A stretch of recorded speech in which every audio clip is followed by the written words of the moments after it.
السلام علیکم ورحمۃ اللہ وبرکاتہ۔ الحمد للہ الذی لم يتخذ ولدا ولم يكن له شریک فی الملک ولم يكن له ولی من الذل وکبرہ تکبیرا۔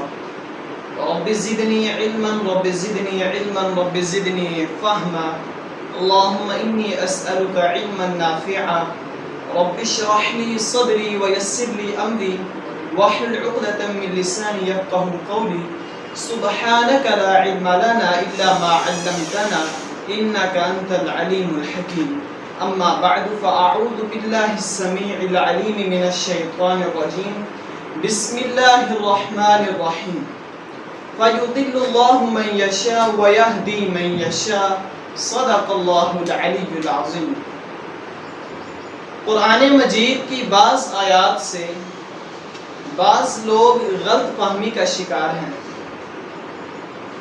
وہ کہتے ہیں کہ اللہ تعالیٰ جسے چاہتے ہیں گمراہ کر دیتے ہیں اور جسے چاہتے ہیں ہدایت دے دیتے ہیں، اس میں انسان کا کوئی قصور نہیں ہے، تو پھر اللہ انسان کو عذاب کیوں دیتے ہیں؟ دلیل کے طور پر سورہ ابراہیم کی آیت نمبر 4 دیتے ہیں فَيُضِلُّ اللَّهُ مَن يَشَاءُ وَيَهْدِي مَن يَشَاءُ۔ تو میں اس غلط فہمی کو دور کرتے ہوئے اور اس غلط فہمی کی اصلاح کرتے ہوئے، اس غلط موقف کو درست کرتے ہوئے آپ کے سامنے چند گزارشات رکھنا چاہتا ہوں کہ اللہ تعالیٰ کسی کو مجبور نہیں کرتے، اللہ تعالیٰ کسی کو گمراہ نہیں کرتے، بلکہ اللہ تعالیٰ نے جب انسان کو پیدا کیا تو پیدا کرنے کے بعد اللہ تعالیٰ نے اس کو دونوں رستے دکھلا دیے، ایک شکر کا رستہ ہے، ایک کفر کا رستہ ہے۔ وہ چاہے تو کفر کا رستہ اختیار کر لیں یا شکر کا رستہ اختیار کر لیں۔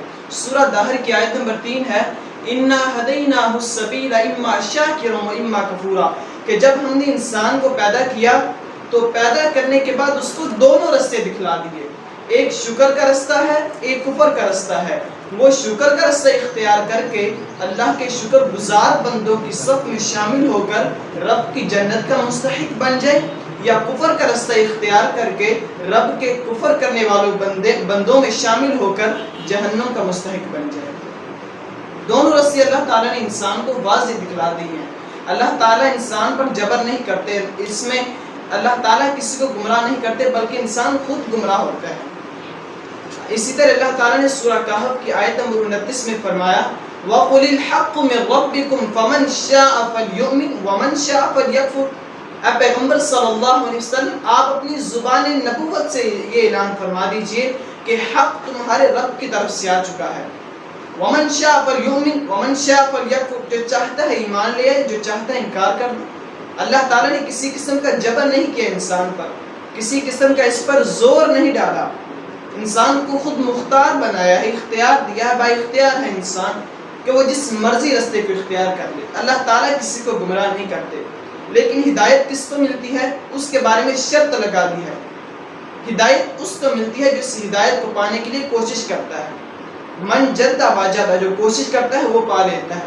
سورہ نجم کی آیت نمبر 39 ہے وَأَلَّيْسَ لِلْإِنسَانِ إِلَّا مَا سَعَىٰ، کہ انسان جس چیز کی کوشش کرتا ہے وہ اس چیز کو پا لیتا ہے، اس کی کوشش رائے گاہ نہیں جاتی۔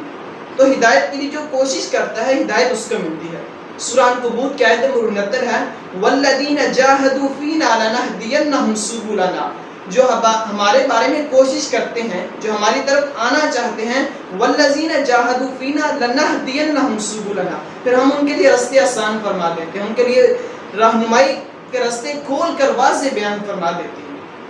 تو ہدایت اس کو ملتی ہے جو ہدایت کا طلبگار ہوتا ہے، جو ہدایت پانا چاہتا ہے، اور جن لوگوں کو اللہ تعالیٰ گمراہ کرتے ہیں ان کی وضاحت بھی قرآن مجید میں موجود ہے۔ سورہ بقرہ کی آیت نمبر 26 میں وَمَا يُضِلُّ بِهِ إِلَّا الْفَاسِقِينَ، اللہ فرماتے ہیں ہم نہیں گمراہ کرتے اس قرآن کے ساتھ مگر فاسقوں کو۔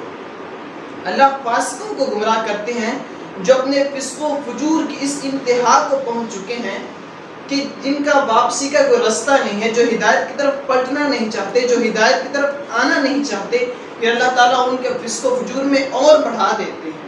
اسی طرح سورہ بقرہ کی آیت نمبر 258 ہے وَاللَّهُ لَا يَهْدِي الْقَوْمَ الظَّالِمِينَ، اللہ ظالموں کو ہدایت نہیں دیتے جو اپنے ظلم اور زیادتی کی اس انتہا کو پہنچ چکے ہیں کہ ان کے واپسی کا کوئی رستہ نہیں ہے، وہ ہدایت کی طرف آنا نہیں چاہتے، پھر اللہ تعالیٰ ان کے ظلم میں اور بڑھاتے چلتے ہیں۔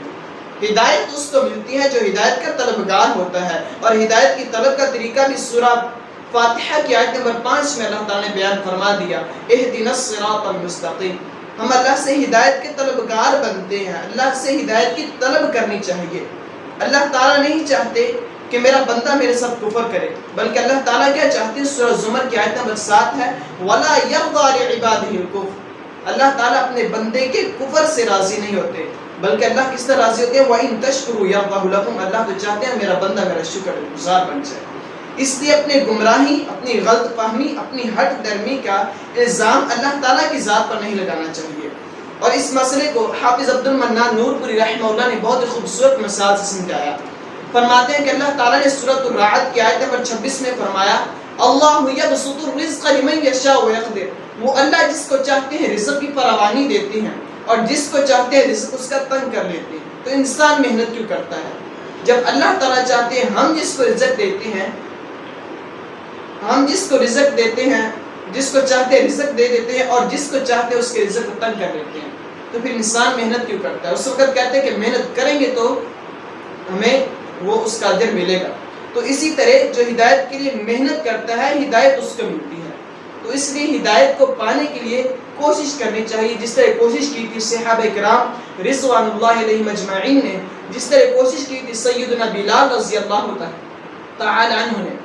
جب ہدایت کی کوشش کی تھی، جب ہدایت کی طلب تھی، تو پھر ظالم امیہ کے ہر ظلم سے ٹکرا گئے۔